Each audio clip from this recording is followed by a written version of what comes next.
Nono Seminário de Estudos de Cultura e Literatura do Grupo de Pesquisa Formação do Brasil Moderno, ou 1964 da poesia. 2 pontos, antes e depois do golpe, com a professora Iluna Maria Simon, da USP. Passo a palavra imediatamente. Bom, falar sobre a poesia brasileira e o golpe de 64 pode ser um convite ao erro, ou seja, a usar um ângulo forçado para tratar uma produção poética que, no meu modo de ver, vem de pelo menos 15 anos antes e que nos 15 anos seguintes se transformaria nas novas circunstâncias da modernização conservadora imposta pela ditadura militar. Enfim, 1964 não é uma data da poesia brasileira, né? Nem o golpe gerou de imediato obras poéticas importantes e uma reconsideração dos fatos do passado, nem a poesia teve sequer um papel menor no momento do golpe. Não se conhecem, por exemplo, folhetos clandestinos, livros subterrâneos, declarações ou bordões nascidos das tensões da época. Pensemos, por exemplo, no humorismo do Febeabá de Stanislau Ponte Preta, que logo nos daremos conta de que os poetas não responderam à altura do desastre. Desejo justamente ressaltar que se o golpe de 64 é um acidente traumático na vida política, social e cultural brasileira, decisivo para a compreensão do Brasil contemporâneo, a sua presença aparece difusamente em referências da produção poética. A presença de 64 só vai ser sentida pouco a pouco, e é assim que a poesia vai reconhecê-la transversalmente em cada aspecto da nossa relação com o país. Nas alterações da autoconsciência da realidade local,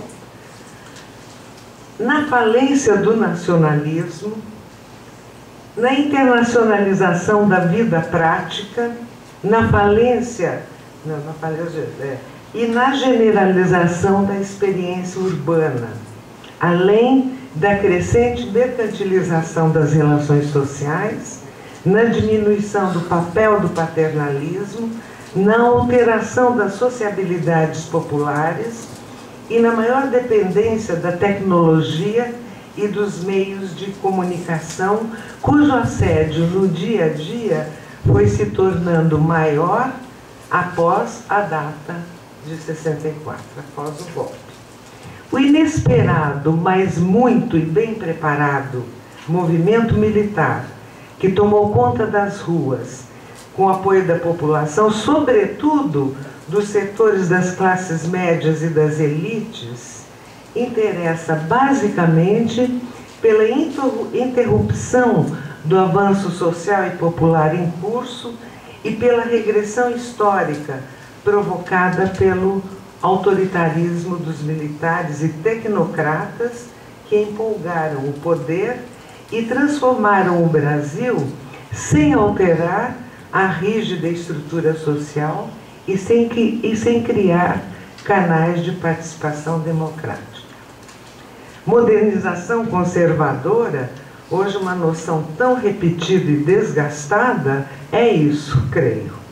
Precisamos portanto, colocá-la na complexidade de uma duração mais longa, num antes e num depois, para só então podermos avaliar suas consequências e retirar a poesia da figuração modesta em que se escondeu.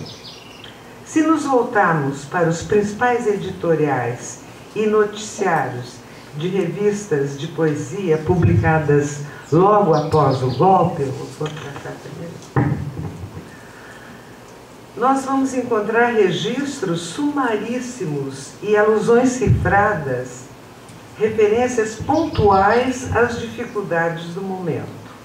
Entre vários exemplos, eu penso o editorial da revista Invenção, de dezembro de 1964, onde se declara que a simples existência dessa revista já é um ato decisivo de participação, pois, para invenção, de resto, criar coisas realmente novas é criar liberdade.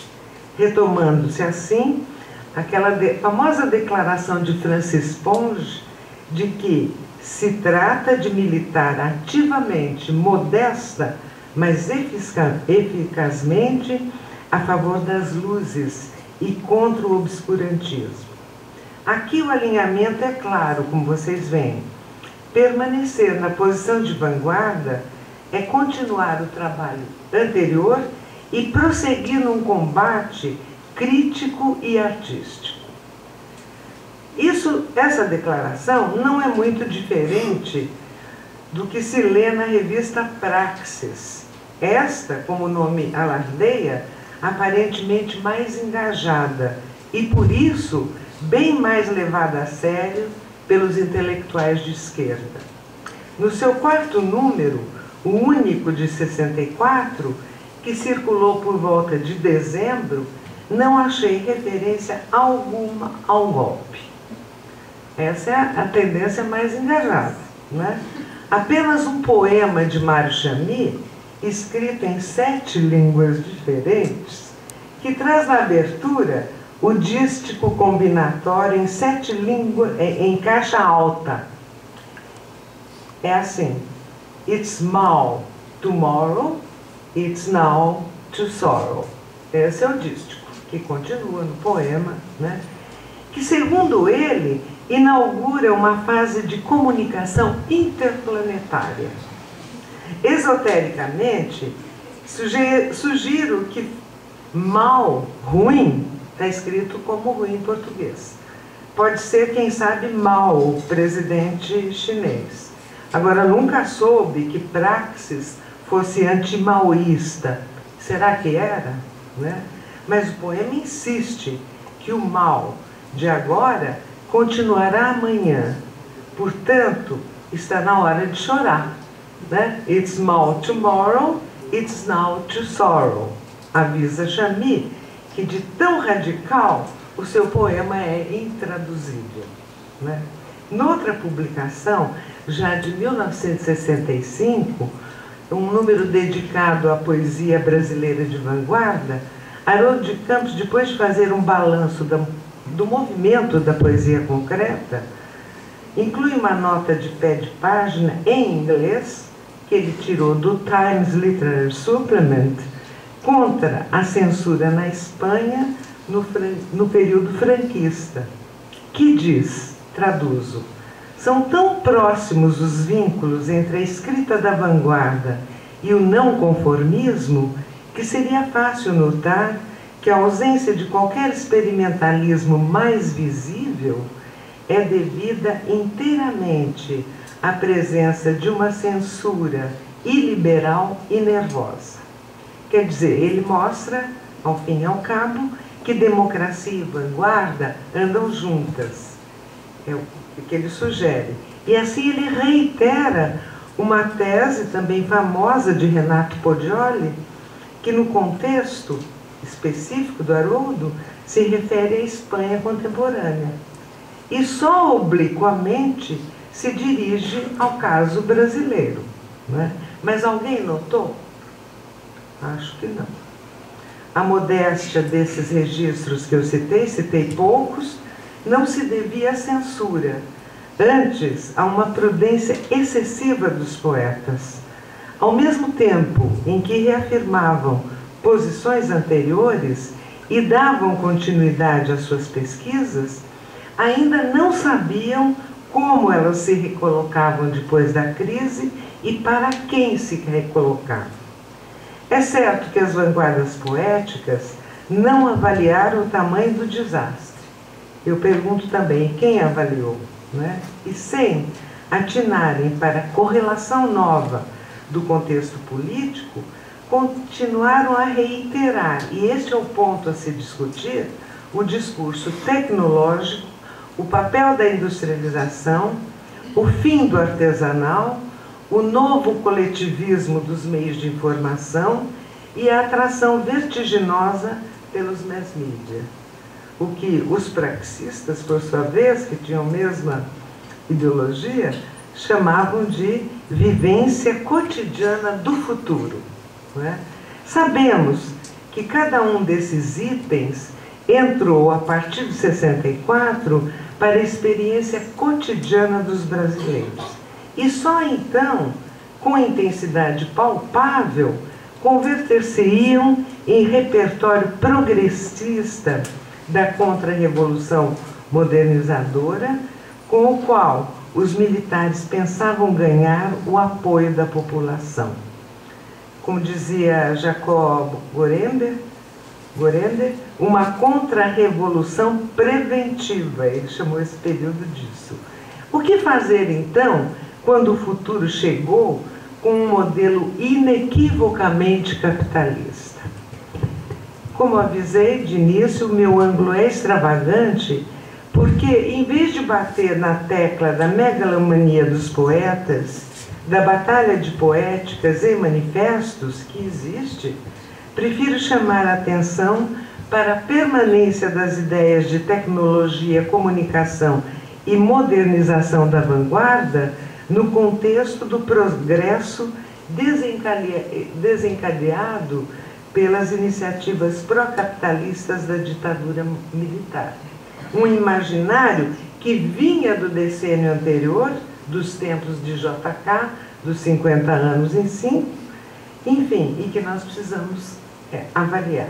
Se é este o meu ângulo, a continuidade da noção do progresso, é preciso termos presente que a modernização conservadora vinha de antes e os dois períodos se sucedem sem interrupção. Na realidade, tanto quanto na poesia, cujo formalismo encobria uma matéria social e ideológica densa. Tendo dado uma contribuição menor ao debate político, foi a vanguarda que captou nesses anos de crise, é verdade, que mais na teoria, no ir e vir dos debates críticos, do que talvez na poesia realizada, o nexo paradoxal entre as duas fases ou duas épocas antagônicas da história do Brasil. Mais do que apresentar a continuidade de um pensamento social e cultural, isso mostra como a vanguarda poética, a partir de uma discussão aparentemente ultra especializada, fabricou uma compreensão do que estava acontecendo naquele momento. Dizendo de outro modo, a vanguarda poética dos anos 1950 pôde frutificar e influir no debate artístico em geral, para valer pelo menos até 1968, como veremos rapidamente mais adiante. Então, nesse ambiente de confusão ideológica, censura, repressão política, contestação e crescimento das ondas da juventude, o debate lançado pela vanguarda poética sobre linguagem e mídia, publicidade e significação, consumo e poesia, adquiriu verossimilhança histórica e alcance nacional no pós-64, por incrível que pareça. O que nos anos 50 parecia para muitos uma fixação burguesa paulistana em copiar modas internacionais, alheias à realidade da fome, da reforma agrária e do nacionalismo, entrou, depois do golpe, no horizonte com ânimo verdadeiramente político e esquerdista, até se transformar completamente no correr dos anos da ditadura. Até mais ou menos 1968, os críticos que apontaram esta impregnação ideológica intencionavam assinalar, com má vontade, a impertinência desse apego à tecnologia e à comunicação de massa como sinal de alienação política e progressismo deslumbrado, era como eles diziam. Vou sugerir, ao contrário, que mesmo com deslumbramento e algum quixotismo, existe no formalismo da vanguarda uma compreensão da experiência vivida, uma compreensão que acrescentou, no meu modo de ver, um pedaço novo de realidade ou um pedaço de uma realidade nova à cultura brasileira. Isso enquanto os nacional-populistas se despediam para sempre desse mundo. Aqui, quando eu falo em vanguarda, vocês bem veem, penso em primeiro lugar nos concretistas, embora os demais agrupamentos resultantes, decorrentes, inimigos, o que forem, né, estivessem igualmente envolvidos nos mesmos termos desse complexo ideológico.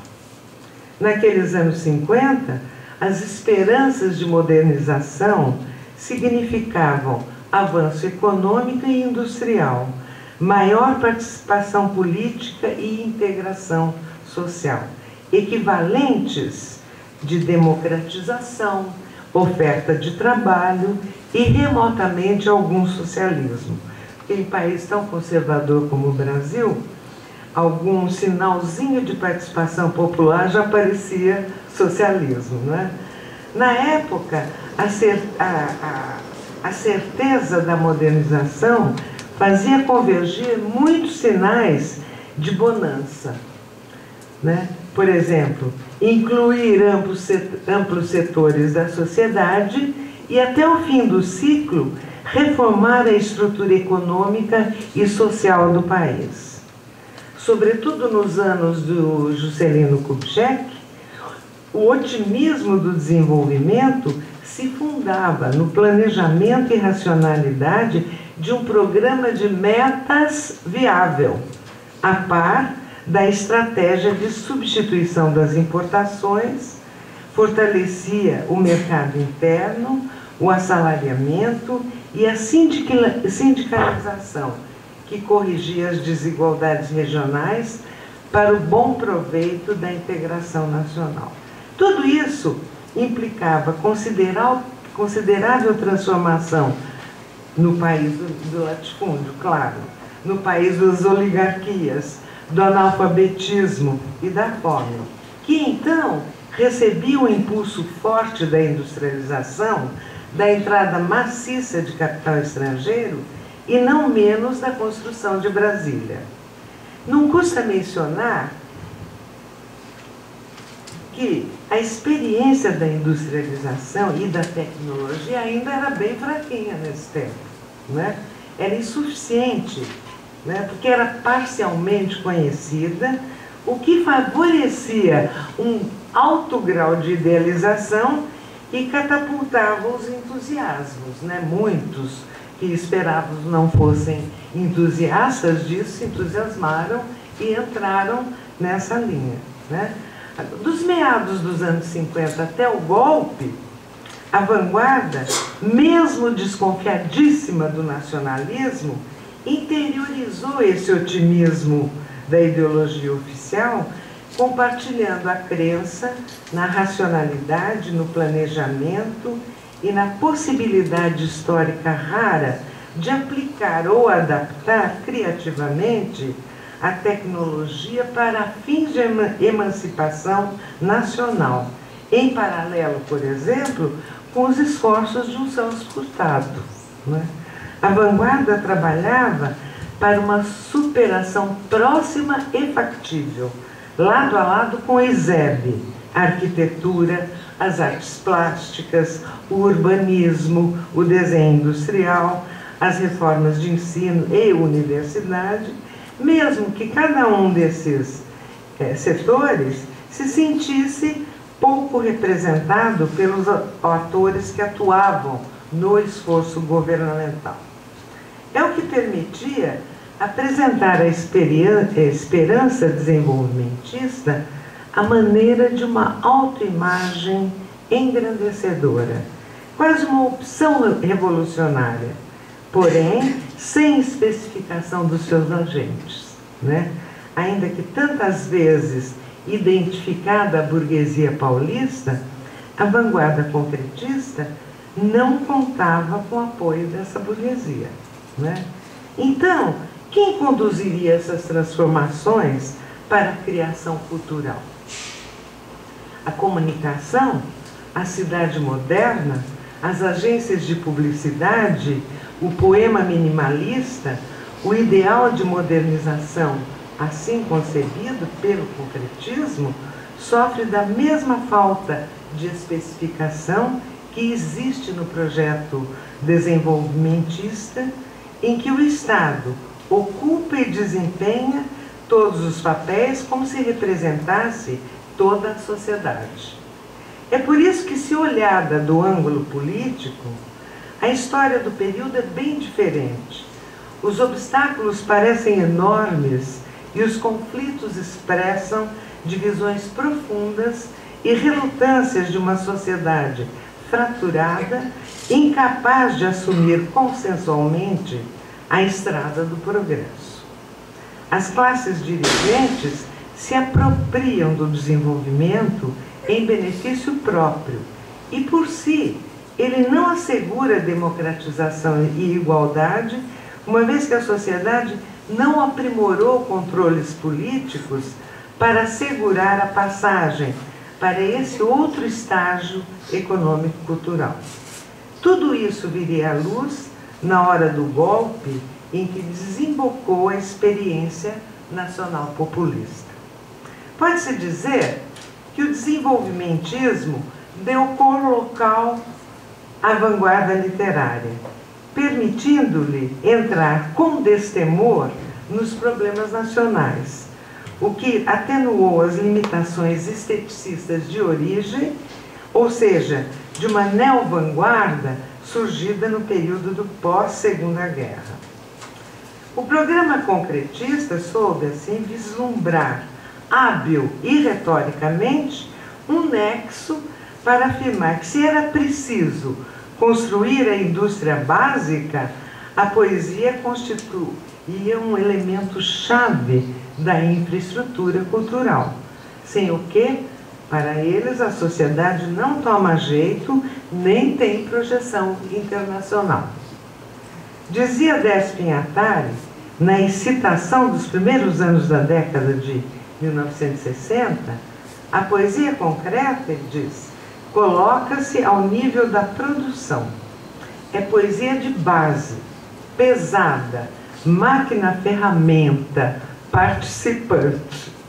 É com essa autoimagem vigorosa que se pretende vencer as limitações internas, afirmando uma prática literária adequada à situação brasileira, mas que copia e adapta o jargão nacional populista por vias inesperadas. É preciso prestar bastante atenção para ver como o jargão nacional populista está ali impresso em determinadas posições da poesia concreta. Assim, a poesia alardeia a prevalência no contexto do polo avançado, da indústria e do operário urbano, visto que o padrão tecnológico logo se difundirá pelo país, inclusive por suas regiões mais atrasadas. Imaginava-se, né? A modernização não só se anuncia inexorável, como consolidará um mundo pleno de trabalho em que a tecnologia funciona e vence o subdesenvolvimento. O leitor, como o operário urbano, estará em processo permanente de qualificação política e social, e de imediato poderá galgar novos postos à altura de sua formação. Assim, a vanguarda, que está do lado do povo e é antiburguesa, sonha em dotar o país de uma infraestrutura criadora de protótipos para serem imitados, em montar um tipo de parque industrial dentro da poesia, né?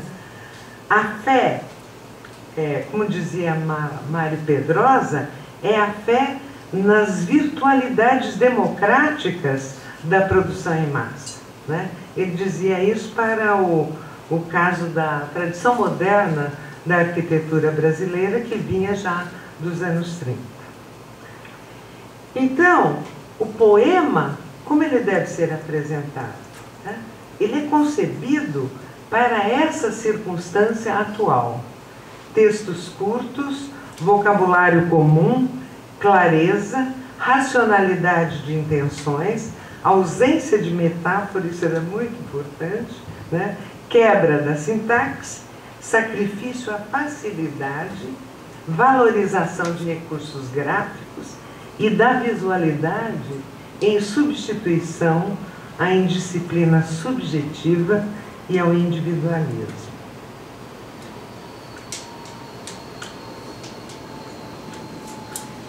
Décio Pinhatari adianta as implicações estético-políticas dessa opção da seguinte maneira: um operário que trabalha uma peça ao torno não escreve nela o seu nome e a sua revolta. A lucidez racional da máquina lhe ensina a perceber a irracionalidade básica das relações de produção capitalistas. Constrói edifícios com vidro Ray-Ban e sabe que nunca irá morar neles. Constrói super luxuosos aviões e sabe que nunca poderá voar neles. E sabe também que só poderá acabar com as injustiças sociais através de ideias claras e conjugadas. O operário quer um poema racional que lhe ensine a agir e pensar como a máquina lhe ensina, né? Essas são as proposições do Décio que eu cortei um pouquinho para adiantar o expediente, né? A crença era tão firme quanto a idealização. Porque fé, mito, racionalismo e ideologia se misturam no caldeirão do nacional-populismo. Isso é um dado muito interessante a estudar na produção desse período. Assim, como a racionalidade da produção poética é a mesma da produção industrial, criação de modelos em série, protótipos para serem copiados, pelo menos na aparência, igual, né? Na teoria, porque no reino da teoria e da invenção e da sensibilidade, né, a produção é sempre autônoma. Discutindo aquela questão, ela não tem a ver com outras questões. Mas, no reino da teoria do debate crítico, né, então eles igualam a produção industrial e a produção poética, né? Por isso, os concretistas, em vista disso, os concretistas não se interessam pelo luxo do estilo e da expressão e dispensam a leitura emotiva e meditada. Para eles, a comunicação direta e fácil é mais democrática e opera diretamente com estruturas coletivas da sensibilidade moderna. O verso está superado, como todos sabemos, e justamente por ser uma experiência de temporalidade privada, essa poesia, a tradicional, baseia-se numa linha de subjetividade expressiva e reproduz a psicologia e o individualismo burgueses. O verso, tão individual quanto o inconsciente, portanto, deve ser evitado. Então, o poema que interessaria na atual conjuntura é objetivo, transparente, público, capaz de exigir do leitor uma relação ativa a partir de estruturas básicas que se comunicam inteiramente. A figuração geométrica do texto dá a ver uma estrutura palpável, uma animação de palavras que é todo o seu conteúdo. Em razão de seu formalismo, a política dessa estética não foi logo reconhecida, menos ainda aceita pela esquerda, ao mesmo tempo que seu rigor construtivo parecia alheio à política das alianças nacionalistas e populistas. Daí a guerrinha que se estabeleceu entre uma tendência e outra. Quer dizer, a vocação política concretista não convencia a esquerda. Tão fora de sintonia estava com as fórmulas de arte conteudística e as palavras de ordem vigentes no momento do nacionalpopulismo. Estou sugerindo que tal desvantagem, essa desvalorização do projeto concretista, né, essa desvantagem que pode ter sido a razão de se arriscar em 1961 o chamado salto participante, alinhando-se pública e oportunamente, eu acho, à Revolução Brasileira. E isso sob a bandeira de Mayakovsky, né? Não há arte revolucionária sem forma revolucionária. Ou, invertendo os termos, é a mesma coisa.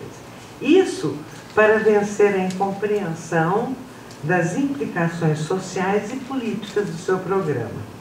Então, a radicalização da época, 1961-1964, levou o concretismo a abraçar nos seus poemas cartazes, aí começaram a ser feitos poemas cartazes, palavras de ordem, de apoio à Revolução Cubana, à reforma agrária e às greves, tal qual os demais agrupamentos. Também a momentosa e acadêmica proclamação desse salto, feita por Despin Attali num congresso de crítica e história literária em Assis, em 1961, pode ter sido um gesto de reunir com alguma autoridade intelectual participando de um congresso acadêmico, né, os grupinhos que se multiplicavam e se digladiavam à morte, sem ganho teórico e crítico algum. Há outros aspectos na política literária concretista que são geradores de divergência e polêmicas acirradas na época. O movimento se inscrevia não só contra a poesia séria dos jovens, a da geração de 45, como também acertava contas com a herança do modernismo e a obra dos principais modernistas, né? Alguns ainda, a maioria ainda vivos, atuantes, e vários deles em processo de renovação da sua obra, né? A literatura brasileira era subdesenvolvida como um país, provocavam os concretistas. Tanto que a poesia produzida aqui não atendia a uma genuína sensibilidade moderna. Diziam isto ao fazer um balanço drástico da contribuição do modernismo, que jamais se radicalizou como um experimento vanguardista propriamente dito para eles, né? Tão sobrecarregado o modernismo estava de complexos nacionais, de interesse pela língua e não pela linguagem, de curiosidade etnográfica e sentimental pelo povo. Nossa tradição moderna, diziam eles, não dialogava com o núcleo central da modernidade, que era Mallarmé, Joyce, Cummings, Pound, né? Nem possuía uma autoconsciência crítica à altura da exigência contemporânea, coisa que poucos no Brasil possuíam, salvo talvez Oswald de Andrade e João Cabral, que são incorporados ao Paideuma concretista.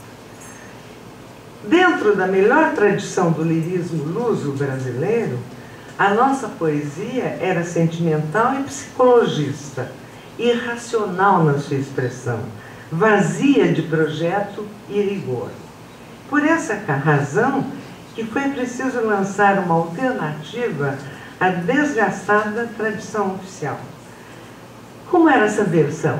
Simples e descomplicada, em que letrado ou semi-alfabetizado, qualquer um pudesse se situar rapidamente e dominá-la numa leitura dinâmica, sem o travo conservador da tradição.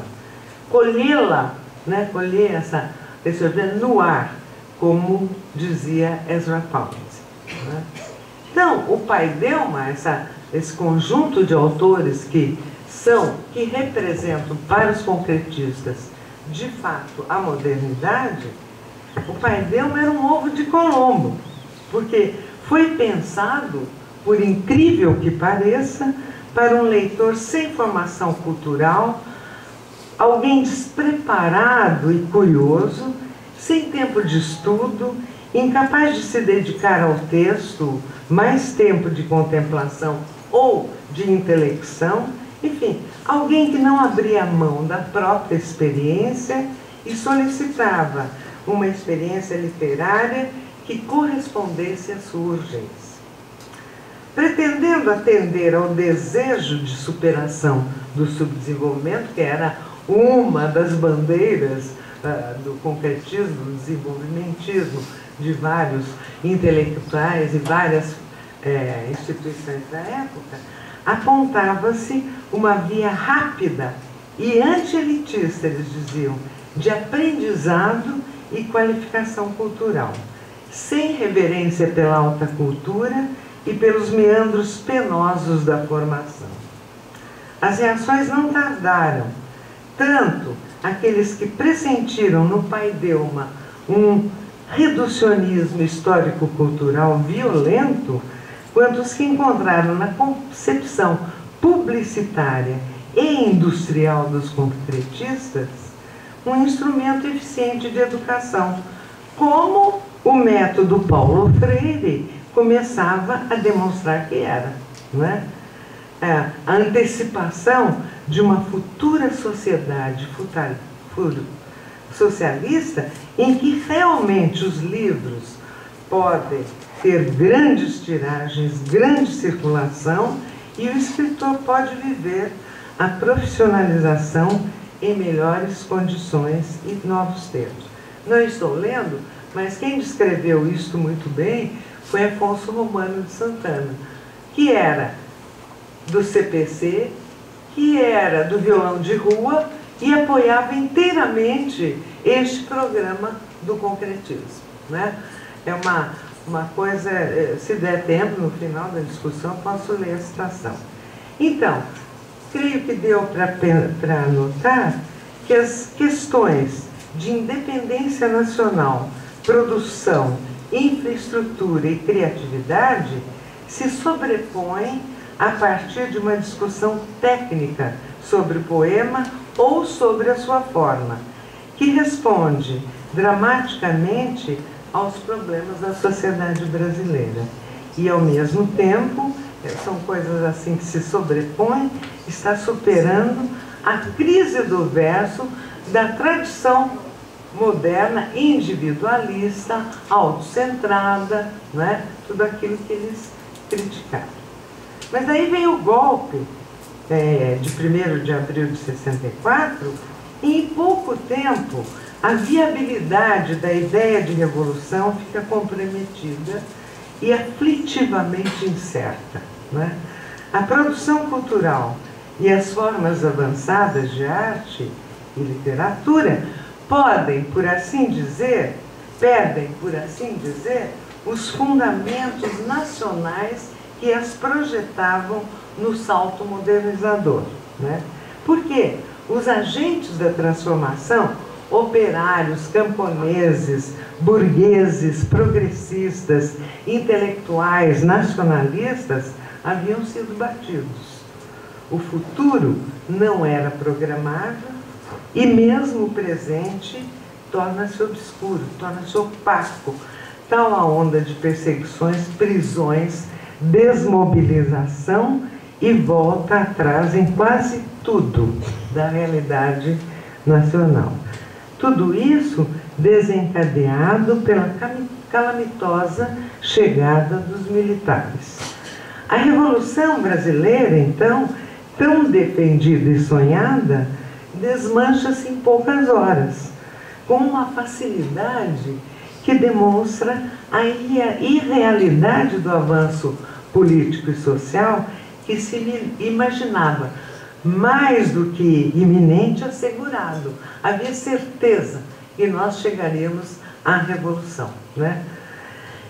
Todas as transformações que depois de 64 se consolidariam no mercado de cultura, nos meios de comunicação, na implantação das redes de televisão e agências de publicidade, que marcam até hoje a produção cultural brasileira, obrigavam o esteticismo dos anos 1950 a descer à terra, ainda que o programa vanguardista dos anos 50, né, permanecesse ligado ao básico da sua fantasia construtiva, ainda nesse período, né?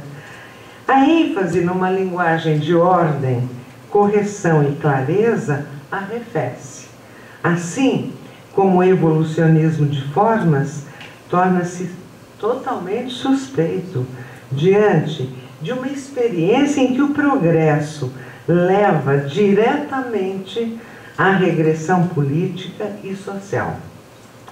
Mas a face frenética e cínica do consumo de massa, que prosperava, avançava cada vez mais, precisava ser levada em conta e descrita pelos conflitos de sintonias e anacronismos, até os mais grotescos, que surgem por todos os lados aqui no Brasil, denunciando cada dia com mais ênfase, parece, né, a feição desigual da modernização conservadora acelerada pela ditadura. Bem, em lugar de estruturas claras, é necessário, nesse momento, expor nuamente as contradições e as transformações provocadas pelo progresso capitalista naquele momento, em curso naquele momento. Mas o formalismo concretista chegaria tanto com suas correalidades, seus objetos de consumo, sim, mas no âmbito do pensamento e da sensibilidade? É difícil saber. O objeto artístico ou literário, nem se fala mais em objeto útil, viu? O artístico ou literário carrega daí em diante a marca da precariedade e da provisoriedade da própria vida. E aquela antiga noção de utilidade, por sua vez, passa a ser regida agora pela comunicação e pelas apropriações ou desqualificações de sentido da sociedade de consumo. A Despinhatari, outra vez, com sua impaciência teórica, resumiu agilmente o programa estético-político daquele momento, da seguinte maneira: chama-se Brevíssimo Tratado de Antiestética Semântico-Quantitativa. 66. Quantidade é qualidade. O belo é o significado. O significado é o uso. O uso é a comunicação. Esse é o brevíssimo tratado de antiestética semântico-quantitativa. Reagindo ao curso dos acontecimentos, o diagnóstico da vanguarda é drástico. Vocês veem que é drástico. Primeiro, a alta cultura moribunda em decorrência do bombardeio, da massificação e do kit, só poderá ser recuperada se for atualizada e transformada por uma espécie de encultura salvadora. É um contrassenso, mas é isso, né? Por uma nova barbárie, eles dizem, nascida da miséria cultural, do mau gosto, da grossura. A poesia concreta assim reelabora a sua antiga defesa do processo modernizador para lidar agora com a ambientação da alienação, né? E afinal demonstrar, eu não tenho outra expressão, uma positividade crítica do consumo, né? Uma sintaxe de massa, né? O surpreendente é que o diálogo fácil com a publicidade e sua retórica ostensiva, o uso das apropriações da televisão, das histórias em quadrinhos, da canção de sucesso, enterrando o prestígio da alta cultura, foi o que resgatou a atualidade de relações e conflitos sociais que potencializam, sabe-se lá, como a luta de classe. É esse o projeto, né? Essas coisas potencializam, né? Não se sabe como ainda, a luta de classe, né? Então, o que nós estamos vendo é que o construtivismo abre-se para os cálculos do mercado e de um público jovem que aumentava, entrando no coração da desqualificação e do subdesenvolvimento, afinal, moderninho, né? É um subdesenvolvimento moderninho, né? Foram, porém, a massificação e a assimilação de suas formas contemporâneas que conduziram aquela poética de isomorfismos perfeitos para uma experiência estética menos fechada em si mesma, na qual o realismo das formas ficava inteiramente ameaçado pela imprevisibilidade e pela desordem, né? Era o caos, era a confusão, era não se sabe o que faz, né? A discussão social do programa concretista se endereça aos problemas imediatos e concretos da sociedade brasileira, seja como for, se endereça para isso, né?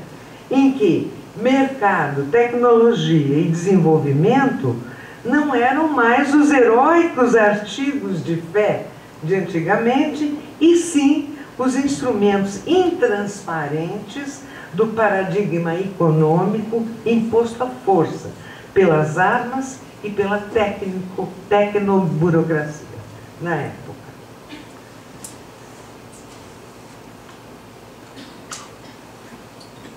Outro combustível de tão estranha radicalização, porque isso é uma radicalização, eles gostavam de radicalização, isso é uma radicalização da época. E outro combustível dessa tão estranha radicalização foi a voga da pop art, nas circunstâncias da derrota, né? A par de uma retomada, então, da derrota e da retomada de um capitalismo que agravaria as desigualdades brasileiras. A transposição da visualidade berrante dos almanaques, dos anúncios ordinários, ícones populares, letreiros com frases do senso comum, imagens pseudo-edulcoradas e cor chapada, trazia para a espetacularização mercantil do pop o mundo das camadas populares urbanas que já participavam dos meios de comunicação, em particular da televisão, não é?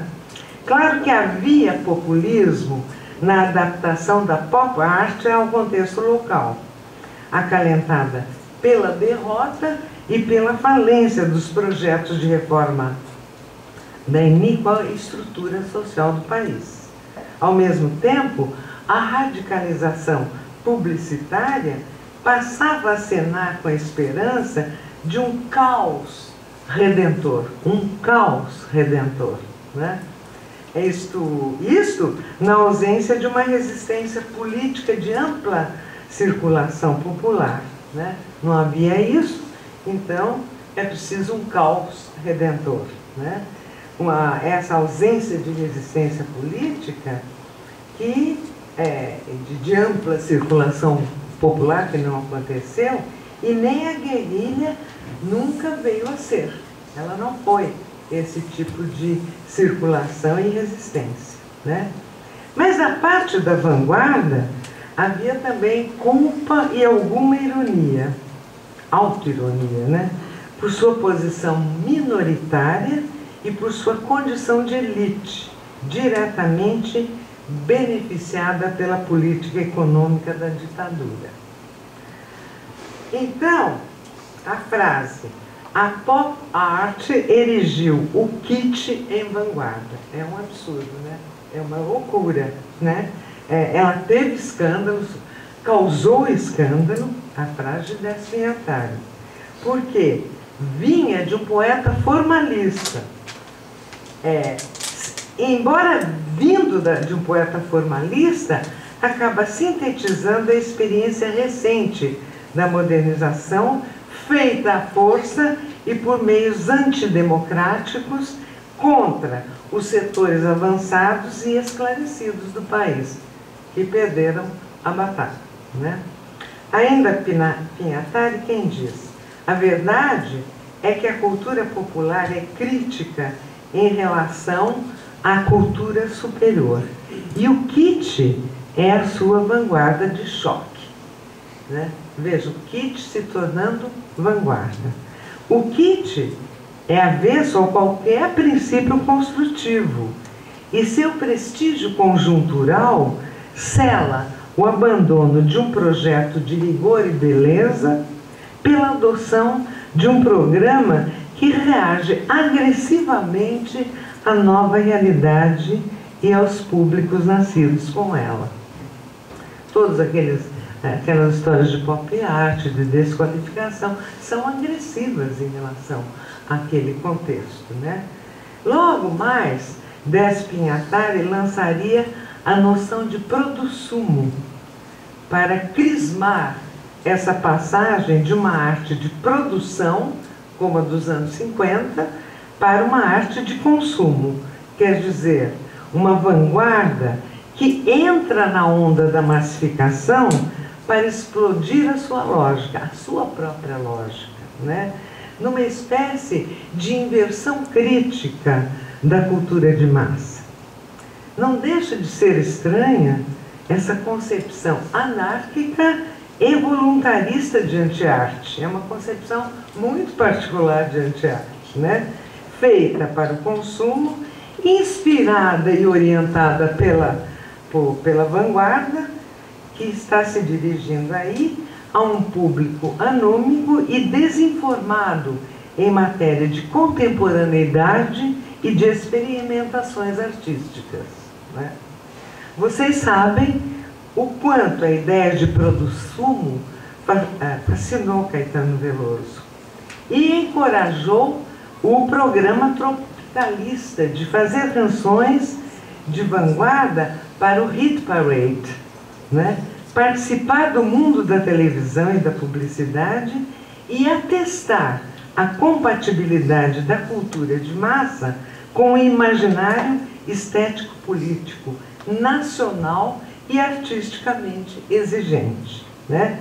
Digamos que a impotência pós-1964 estimulou uma paixão desgovernada pela desqualificação brasileira, pelo vanguardismo a qualquer custo e o gosto, um tanto sádico, a meu ver, pelo rebaixamento sistemático da alta cultura e, em particular, da literatura. Há uma passagem que eu não li que mostra essa articulação toda, né? Em que o produsumo vai dar no tropicalismo, não é? Inspira gira até o tropicalismo. Basta vocês lerem A Verdade Tropical do Caetano Veloso, vocês vão encontrar ali a importância do Produsul, né? Enfim, essa espécie paradoxal de anti-arte de massa, vocês sabem, a anti-arte foi um dos princípios da vanguarda mais avançada no início do século XX. Era um princípio, agora ela é anti-arte de massa. Ela se generaliza no embalo da inquietação existencial e artística, que vai chegando pelos meios de comunicação, potencializada por um teor inusitado de subversão e anarquia, não é? À véspera do maio de 68 mundial. Essa conjunção de fatores, não é? É muito bom a gente articular todos eles para perceber como era o contexto nacional e internacional de época, né? Por razões que seria preciso esmiuçar a fundo, a poesia, nesse contexto, ela vai ficando para trás, pois ela não consegue enfrentar a concorrência explícita da canção, do teatro, das artes plásticas, que com larga presença acompanham a onda mundial de contestação e politização. Essas outras artes, elas são mais coletivas, elas têm circulação, têm público amplo, ao contrário da poesia, né? Então, enquanto a poesia, nesse período, se prende a vistosos jogos verbo-voco-visuais, não sei se vocês se lembram daquele poema Luxo, do Augusto de Campos, né? Escrito em letras enfeitadas, garrafais, né? Luxo está dentro do lixo, lixo está dentro do luxo. Eu ia analisar, mas eu decidi cortar para a economia de tempo, né? Então, enquanto a poesia faz isso, as demais manifestações de vanguarda vão apreendendo os elementos de violência, grossura e modernidade dos novos tempos.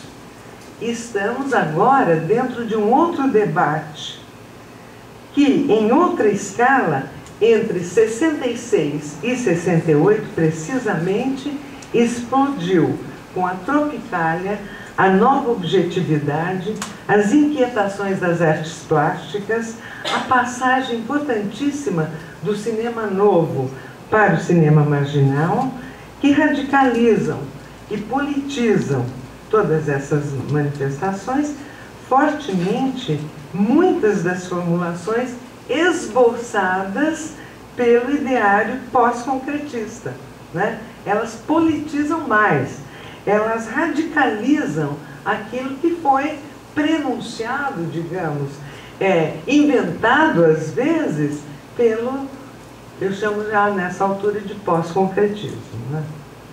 Então, estava em curso, naquele momento, instalada na cultura de massas,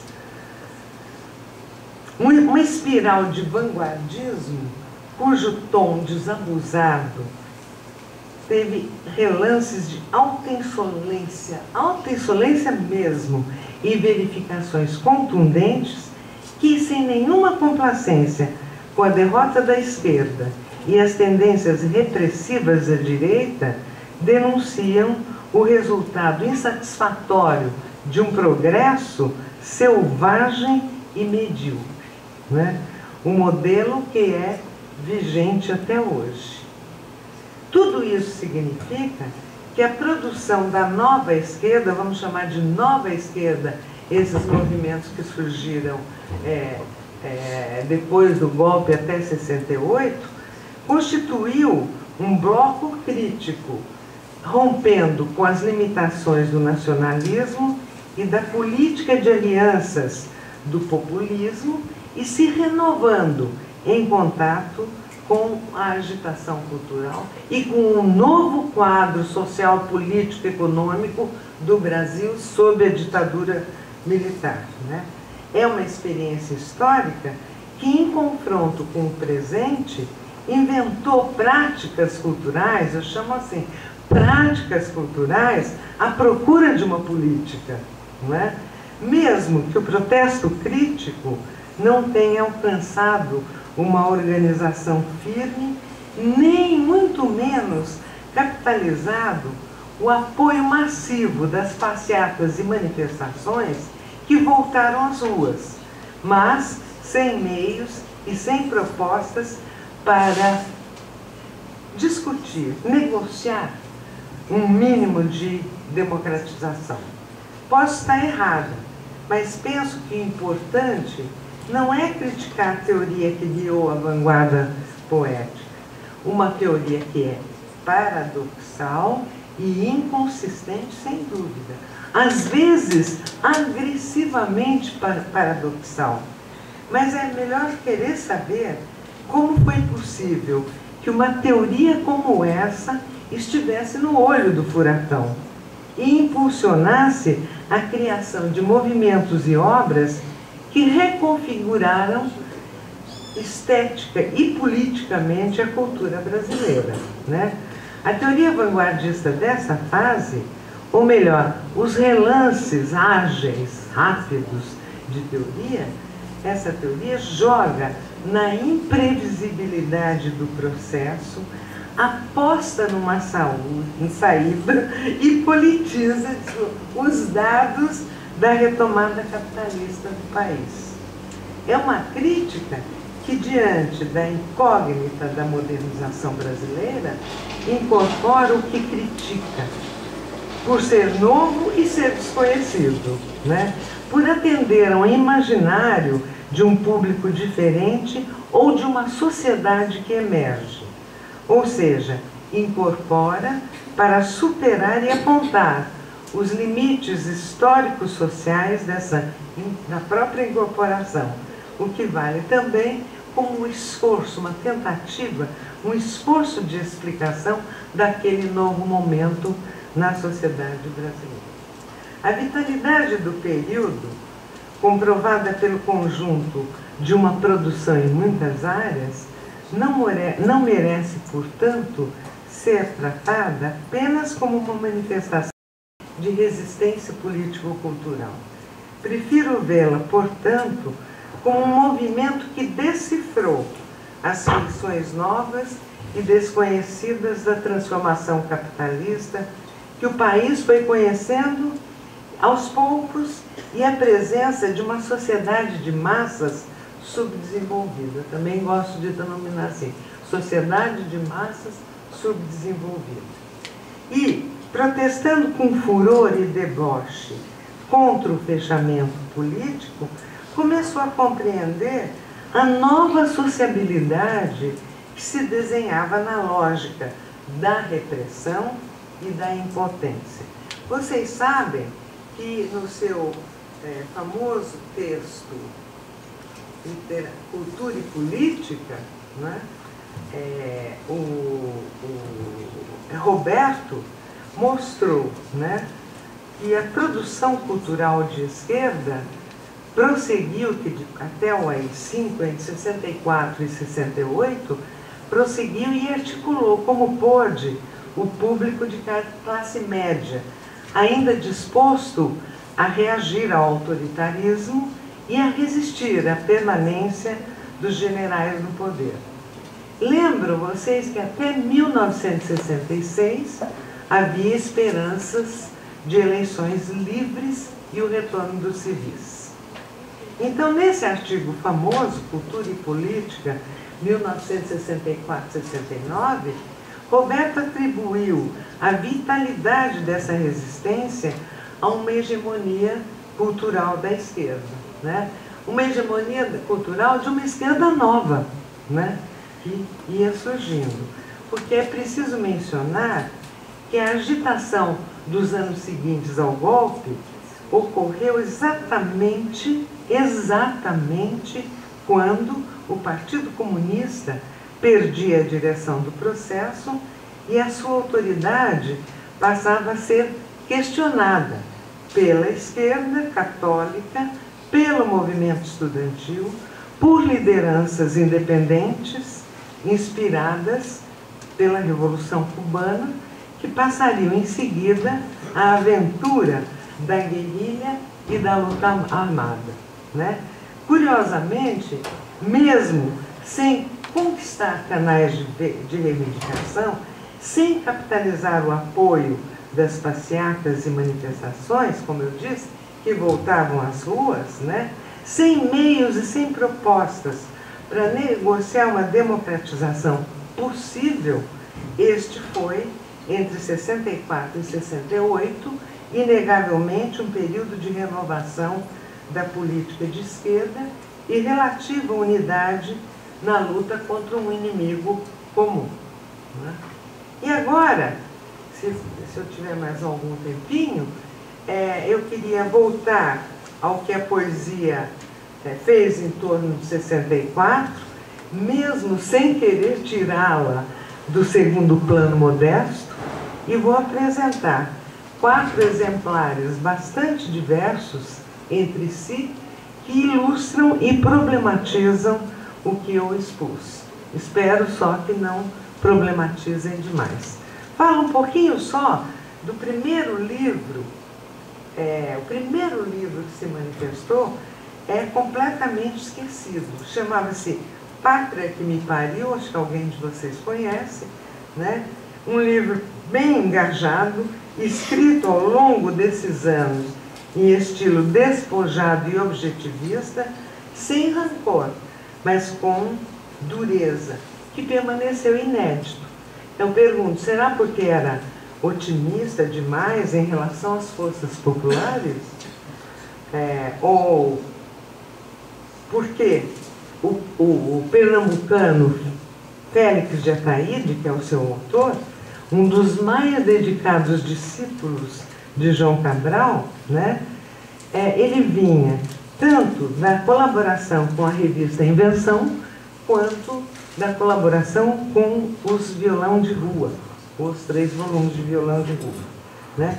Foi um intelectual e jornalista muito próximo de Miguel Arraes, né?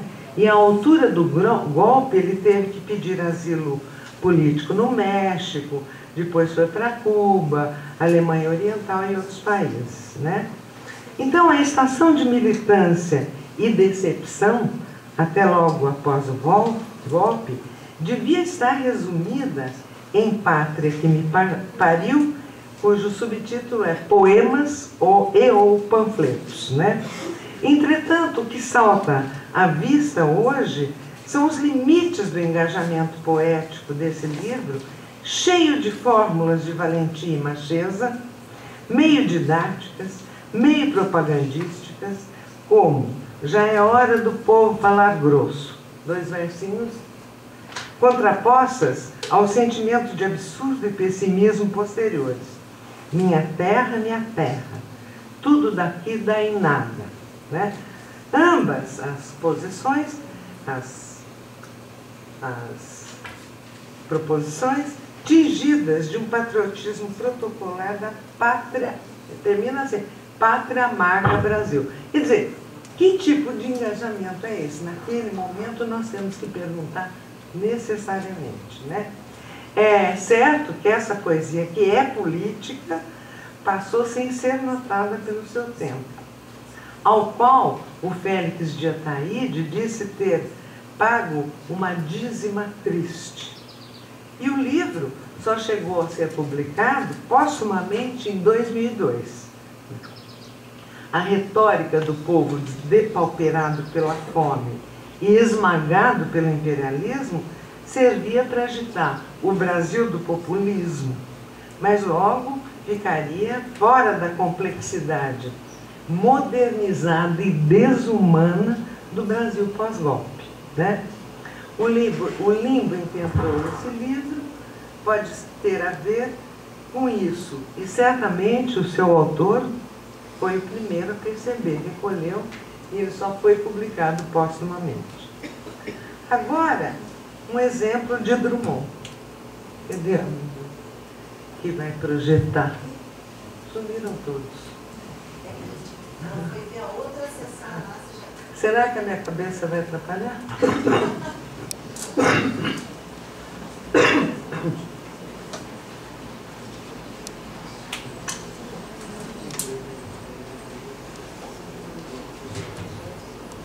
Então, de Drummond, daqui a pouco pode ser. De Drummond, existe uma manifestação explicitamente política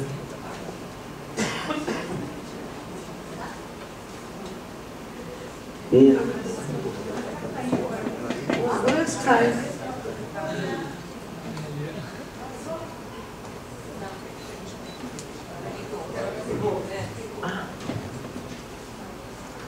Um pouquinho, então, espera um pouquinho mais, vou só apresentar o poema. Não, não vai sair. Aqueles dois sabiam. Vai? Não, não precisa apagar a luz. É mesmo? Não, vai. De toda maneira, precisa apagar essa? Saiu? Daí eu não enxergo nada para falar. Dá, gente? Olha, esse poema é explicitamente político e está reunido naquele livro Verso e Prosa, né, das crônicas em verso de Drummond, que é de 67. Agora está ótimo, né? Que é de 67. Então, apelo, o livro é 67, apelo, esse poema foi escrito em maio de 1966 e se dirige, como vocês verão, pessoalmente ao Marechal Castelo Branco para que não se consumasse a ameaça de prisão de Nara Leão. Enfim, para que ela não fosse enquadrada em algum dispositivo constitucional por ter pedido em entrevista, no Diário de Notícias, entrevista de 66, né, eleições e presidente civil. Este poema crônica tem sua graça porque são quadrinhos populares, né?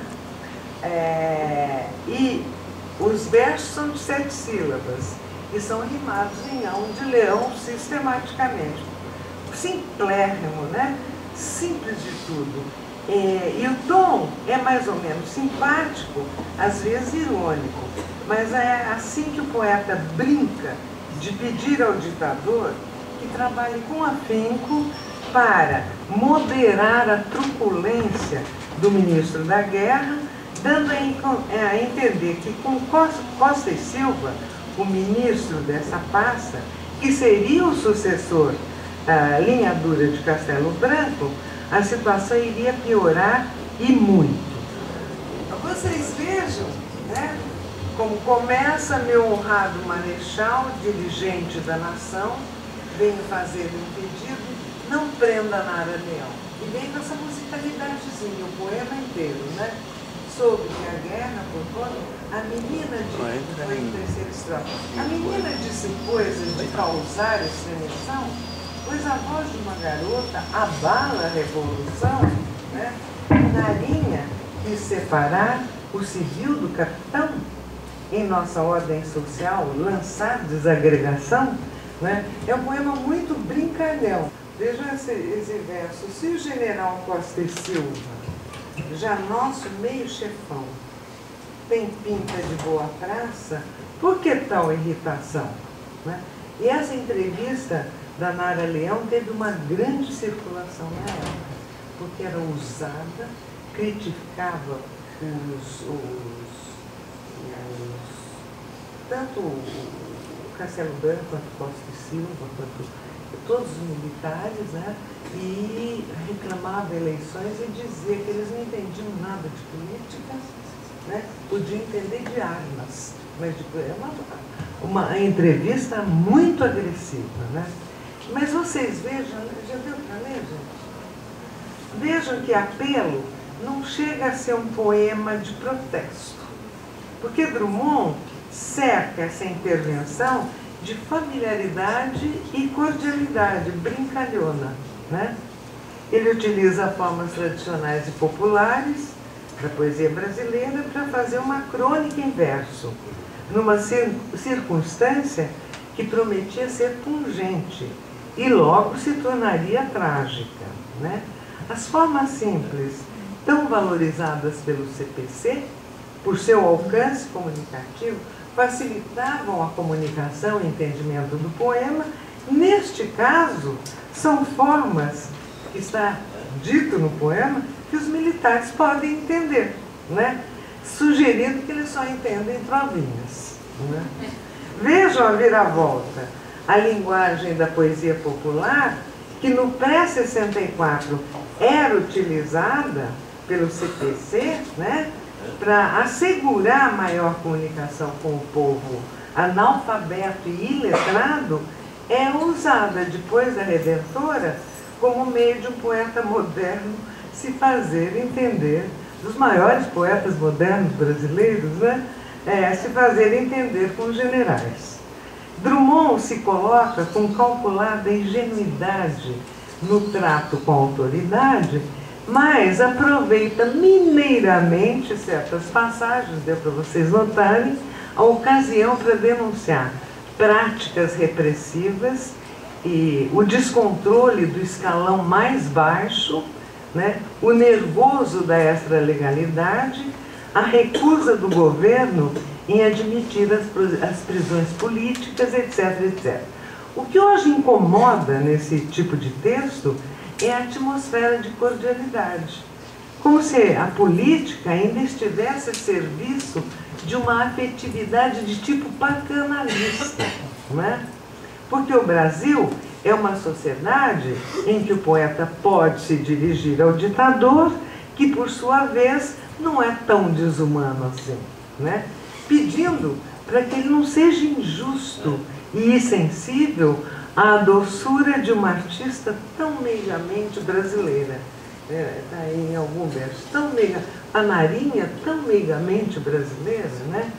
Vejam que, embora Drummond module ironicamente o trato com a autoridade e relativize humoristicamente o significado do poder, o tom escolar e patriótico, de fato, idealiza um país que acabou e o poeta parece que não registrou, né? O paternalismo acabou, né? O endereçamento regressivo ao ditador e a esperança de que a autoridade atenda o favor, né, típicos do paternalismo, não deixam aí de ser uma impotência poética. Tudo no poema parece antigo, ou Brasil antigo, como se ainda autoridades atendessem apelos, né, de um poeta, o que é um grave erro de avaliação do que é uma ditadura militar e do que são seus verdadeiros representantes, quando o pior estava ainda por vir. É apenas um exemplo, né? E como me detive, daqui a pouco você apresenta, né? Como eu me detive na vanguarda e na transformação do discurso modernizador da poesia concreta, vale a pena agora apresentar um poema semiótico de Décio Pinhatari, de 1964, exatamente, para ilustrar como a poesia concreta, ou no caso, este concretista mais atirado, que é o Décio Pinhatari, né, como ele enfrentou os impasses da circunstância pós-golpe. O poema chama-se Pelé e se compõe de uma sequência vertical de 6 combinações de formas geométricas da bandeira brasileira, não é? O círculo, o retângulo e o losango, não é? O poema não usa cor, como eles há uns tempos começaram a usar cores, né? Cada um desses elementos recebe um significado definido ao lado por chave léxica, né? Pela chave léxica. Quer dizer, ele é totalmente geométrico, mas ele precisa da explicação verbal, né, da linguagem. A bola preta é Pelé, o losango significa a pátria é a família com televisão amplificada, e o retângulo no fim do verso, no fim dá certo. A pátria é a família é um conceito patriótico de Rui Barbosa, não é? Atualizado pela importância crescente da cultura de massas e pela sufocante presença das recentes marchas da Família com Deus pela Liberdade, que anunciaram, antes do golpe se confirmar, a maré direitista que subia no país, né? A chave léxica contém mitos exultórios do Brasil atrasado sob a forma de logotipos modernos. Então, nós temos o rei do futebol, no caso de Rui Barbosa, a pátria e a família, a águia de Aia e o otimismo do futuro, que no fim dá certo. Mas vejam que a pátria já assiste televisão e está amplificada eletronicamente, o que transforma a família unida e conservadora em algo potencialmente perigoso, como se viu nas campanhas da direita anticomunista. Marcha da Família com Deus pela Liberdade, né? Cada uma dessas 6 figuras, antes de se transformarem, tende a ser uma espécie de logomarca do país, né? Caso da bandeira, a que se refere, né? A logomarca maior é a bandeira, né? As formas são geométricas, como o racionalismo construtivo prezava desde os anos 50, né? Mas a combinação delas é imprevisível e caótica. É nesse sentido que eu falei que eles apostavam agora no caos, na imprevisibilidade do momento, né? e na vamos dizer, na perda dos seus princípios construtivos, né? A bandeira brasileira enlouquece, né? Vocês veem que ela vai enlouquecendo aos poucos e vai ficando menos reconhecível, embora seus elementos sejam claros. E Pelé, a bolinha preta, vai se movimentando, né? E se multiplicando e se dividindo para acabar no centro, no último logotipo, né? O losango desce, sobe e dança conforme a música, embora a possibilidade de dar certo no final vá ficando cada vez mais difícil. O retângulo que representa essa possibilidade, não é? Parece diminuir, vai diminuindo, né? E o último logogrifo é uma espécie de soma ou multiplicação dos signos anteriores, né? Em que losango, retângulo tendem ao quadrado. Nesse quadrado, nenhum signo da chave léxica existe isoladamente. Há uma bagunça cósmica, digamos assim, que se torna uma espécie de mandala ou caleidoscópio de formas confusas.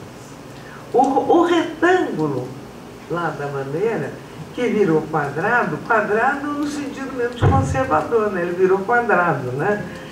Desfaz a ilusão patriótica e positiva da esperança convencional, né? O retângulo desaparece, ou seja, no fim não dá tudo certo, mesmo que Pelé, que é o que mais existe, né, continue sendo a salvação da pátria, né? Como se vê, é uma imagem bem atual daquele Brasil do ano do golpe e do pós-golpe, né? Um Brasil que despontava e que oscilava, né, entre uma coisa e outra. E no caso, o poema oscila sarcasticamente, ao meu modo de ver, entre o caos familiar e o absurdo desconhecido, né?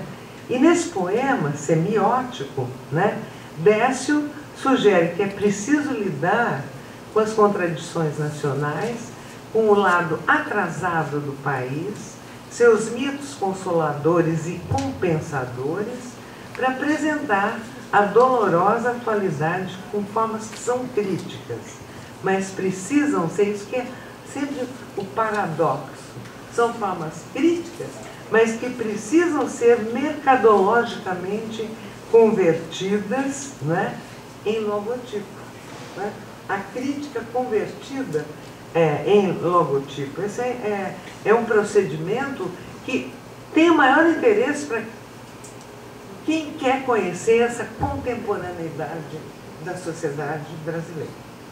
Então, a agressividade subentendida e o humor grotesco da sequência visual caminham na direção, novamente eu digo, da visão do tropicalismo, que surgiria alguns anos depois e já não é a mesma do idealizante racionalismo concretista de antes, né?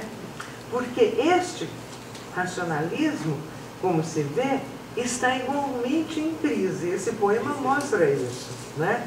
Não, por quê? Porque a confiança nas formas geométricas e racionais não tem valia face ao crescimento geral da desqualificação e do comercialismo no Brasil, não é? Por fim, este que eu vou citar não é propriamente um exemplo, é bem mais uma hipótese de que um desastre histórico-político como o de 1964 acaba por possibilitar a releitura crítica de certas obras literárias. O caso que eu quero citar aqui é a montagem de Morte e Vida Severina, feita pelo Tuca em 1966, né? Que ganhou nesse mesmo ano um importante prêmio no Festival de Nancy, na França. O Alto Natalino de João Cabral foi escrito na primeira metade dos anos 50, para ser encenado, foi encomendado, né, pelo grupo Tablado de Maria Clara Machado. A primeira tentativa de montagem por ela, pelo Tablado, fracassou. E o texto teve de esperar mais de 10 anos para alcançar êxito nos palcos. Anteriormente, acho que ocorreram mais 2 ou 3 montagens e não marcaram, quer dizer, não deram certo, né? Então é preciso perguntar se esse fracasso inicial foi devido apenas à falta de técnica teatral, pelos que tentaram encenar o poema, né? Capaz de pôr em cena, falta de técnica capaz de pôr em cena um poema despojado, de ação cênica muito limitada e com personagens arquetípicos, né? Ou será que o conteúdo de Morte e Vida parecia conservador e alheio à inquietação política do pré-64, né? João Cabral concebeu esse poema de modo independente e, digamos, contrariando até as suas próprias simpatias políticas, que eram de esquerda.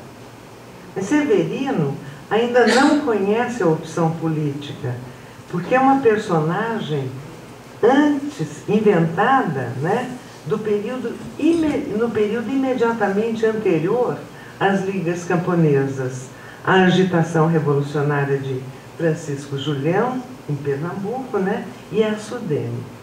Então, Morte e Vida Severina transmitia, na época, um pessimismo sacralizante e, ao mesmo tempo, dava aos camponeses, obrigados a fugir das secas, uma dignidade dramática e pouco ideológica, pouquíssimo ideológica, né? O despojamento da fala oral dos retirantes era tão veemente que o simples toque político mais explícito tornaria o texto inverossímil do ponto de vista ideológico, do ponto de vista político, do ponto de vista social, né? Salvo pelas concessões católicas que, entretanto, pertenciam ao imaginário popular pernambucano, né, que o João Cabral incorporou e em que as concessões católicas pareciam apropriadas. Também era pessimista a descrição que o poeta fazia da promessa futura de proletarização, que esperava o imigrante desamparado quando desembarcava na cidade grande. Assim como na época não existia um programa para fixar o camponês à terra e fazer reforma agrária de fato, né? Tudo no texto de João Cabral contrariava as expectativas da sindicalização e da Revolução Brasileira, que seriam agudizadas no pré-64, até o golpe, né? Morte e Vida, em 54, possuía, posso dizer, uma espécie de negatividade fora do lugar e da hora. Isso que é interessante no poema. É isso que é que compõe o interesse estético do poema, né? Ele tem sido analisado mais sob o ponto de vista do conteúdo, das relações dos camponeses, do retirante, de não sei o quê. E ele tem uma forma, né, que é isso, uma espécie de negatividade fora do lugar, da hora e do lugar. Assim, depois do golpe, porém, a sua visão pessimista pôde ser compartilhada, ganhando então uma verossimilhança sociológica quase patética, né? É nesse momento que o Alto Cabralino encontrou uma solução teatral muito inventiva, né? Recebeu música inspirada, lírica, emotivamente elevada, que tende ao uníssono à música do Chico Buarque, né? Em tudo, a mim me parece oposta aos princípios formais do poema dramático, né? E recebeu também uma organização cênica inteiramente dependente do andamento dos versos e da poesia da pobreza. E dessa combinação, né, deu muito certo, né? Quer dizer, em outras palavras, a encenação humanizou a falta de saída histórica da miséria brasileira. Humanizou tanto no sentido de dar-lhe um sentimento universal, quanto de provocar comoção imediata. Tal solução cênica, verdadeira releitura das possibilidades de um poema dramático do qual se duvidava se ele funcionaria no palco, criou uma visão patética de que o anonimato severino continuava no presente, em 66, né? Continuava a se reproduzir. E agora, como uma condenação, fazia parte da vida moderna em que passamos a viver sob a ditadura militar. São esses os 4 exemplos. Muito obrigada pela atenção e me desculpem pelo tempo que eu tomei.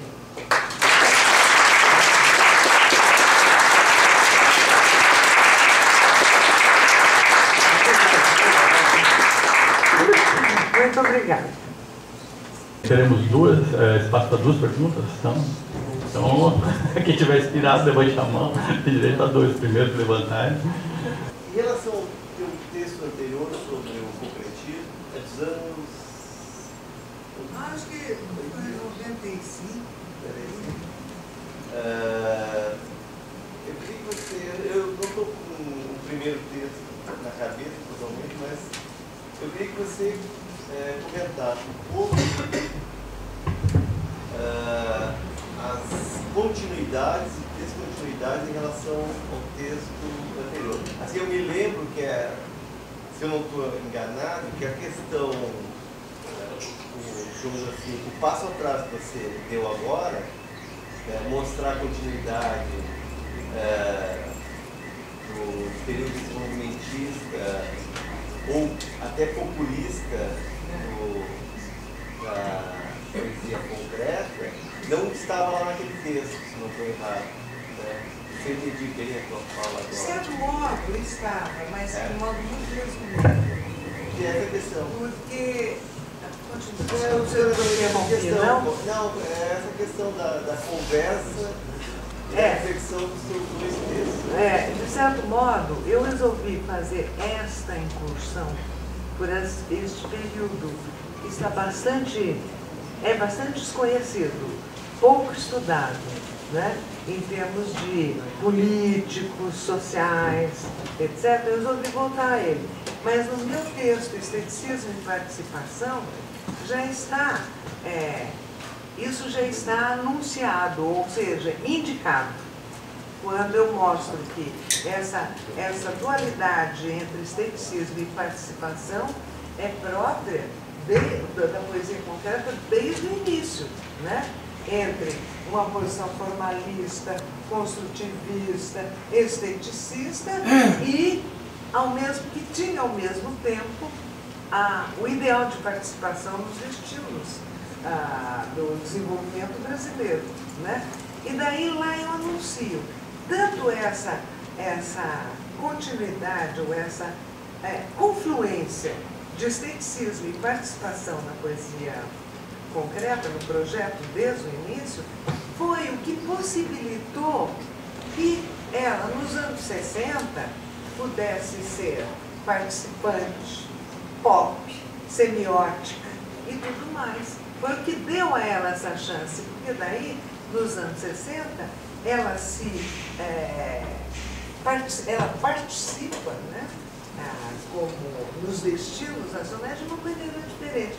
E assim vai havendo, como também eu indiquei lá, mas não era o assunto naquele momento, eu indiquei lá, assim como o construtivismo da poesia concreta vai se transformando ao longo do tempo. Do mais construtivo, do mais rigoroso, do isomorfismo, né? do geométrico, verbo visual, né? a essa atenção à massificação, ao consumo, né? a alienação do consumo, ao feio, ao pop, ao kit, a tudo isso que foi dar mesmo já naquele texto, eu anuncio, indico, não quero anunciar, quero indicar a relação da poesia concreta, depois do golpe, com o tropicalismo, nas suas diversas manifestações, não só em Caetano Veloso. Eu anuncio lá, não sei se você se lembra. Né? É um texto muito concentrado, muito... E agora, quando eu fiz isto, foi porque me convidaram para falar sobre a poesia no golpe de 64. Eu falei, e agora, José? O que é que eu vou fazer? Porque não há manifestações. Vocês lembrem-se que eu não abordei Goulart, não vou dizer já por quê, porque vai alongar a discussão. Não abordei Ferreira Goulart. Por quê? Não abordei outros poetas que saíram do violão de rua e foram para coisas mais vanguardistas. Por quê? Porque não tem nada a ver, eles não têm nada a ver. Eu não abordei também o Moacir Félix, por exemplo, né? Que fez um dos livros mais engajados da época. Né? Não abordei quem mais. Como é que chamava o livro dele? Canto para ser cantado, uma coisa. Vários, eu não abordei. Tiago de Mello, eu não abordei. Né? Porque eu estou interessada com uma vanguarda, com uma esquerda mais nova, mais avançada, que percebesse que o Brasil mudou. O Brasil mudou e estava mudando para pior. Né? Agora, que a arte acompanhasse isso, né, vinha dos projetos de arquitetura, dos projetos de música popular, dos projetos de escultura, de artes plásticas, de tudo isso. E do próprio cinema, né? Passou do cinema novo para o cinema marginal. Quer dizer, toda essa ebulição confusa, muito confusa, né? Com muitas zonas sombrias que a gente... Tudo isso precisava de um registro. Eu resolvi abordar esse ponto e o centro disso é a linha de continuidade da noção de progresso dos anos 50, do Juscelino, que eu abordei também nesse outro artigo, aos anos 60. Né? Quer dizer, é uma linha de continuidade, né, que desmascara problemas que foram estudados de maneira diferente. Quer dizer, ao dizer que, por exemplo, que o progresso do Juscelino era de um jeito, o progresso da ditadura não é.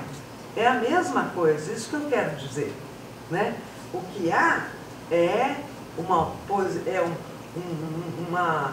relação antagônica e igual. Isso que é essa noção, isso que eu quis estudar. Bom, no final da fala acabou que chegou no Drummond e no Cabral, né? A minha pergunta tem a ver com eles, na tentativa, aliás, ela é derivada um pouco de um eco de uma fala do Pilate lá em Porto Alegre, que agora a fala da senhora, a linha para mim ficou mais delineada.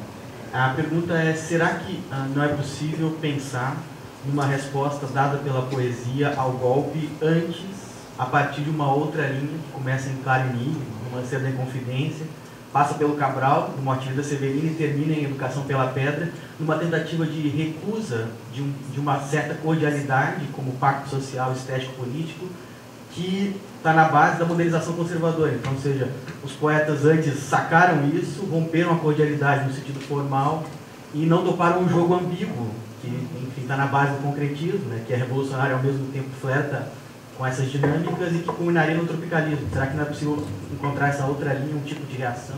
Claro que há. Claro que há. Afinal, Drummond estava reagindo à ditadura interna. Estava reagindo, ao mesmo tempo que reagia à Rosa do Povo. É essa que precisa? Não, né? A Rosa do Povo é uma reação tanto à ditadura interna, né, quanto à guerra mundial, que era uma luta entre poderes, né, opostos e divergentes em tudo, né? Claro que você pode traçar, claro que você pode pegar Claro Enigma também como uma recusa, uma negatividade em relação a esse momento que ele vê que não deu certo, né? Porque ele não era populista. O Drummond não era populista. Antes de 64, as linhas nacional-populistas vigoraram. Isso é verdade, né? Drummond não era populista, né? Embora na Rosa do Povo tenha alguns laivos, né, de entusiasmo pela guerra, pelas batalhas e tudo, mas não era populista, né? Então você pode, querendo fazer estabelecer essa linha, mas daí é um percurso diferente, que precisa chegar à modernização, à sociedade inequivocamente capitalista da ditadura militar. E é Drummond, em muitos momentos, quem denuncia, né? Posso sem armas revoltar? Né? Ou ele denuncia a sociedade má. Aquele anúncio da Rosa é uma é uma denúncia da mercadoria, né? É uma denúncia das coisas da massa que vinha. Ele, muitas vezes, nosso tempo é já a ebulição do mercado, da massa, ainda um pouquinho já dos meios de comunicação, não é? Isso é possível fazer. É Drummond quem diz, eu acho maravilhoso, um dos versos mais bonitos da Rosa do Povo, é aquele: melancolia, mercadorias espiam-me. Uma coisa baudelairiana de auto-alcance, né? Que esse verso falando mercadoria.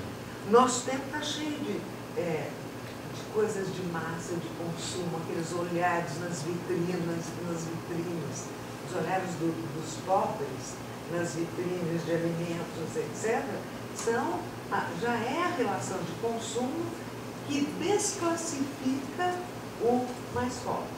E que a luta de classes se torna assim absurda. Já está ali na Rosa. Acho que é bem possível.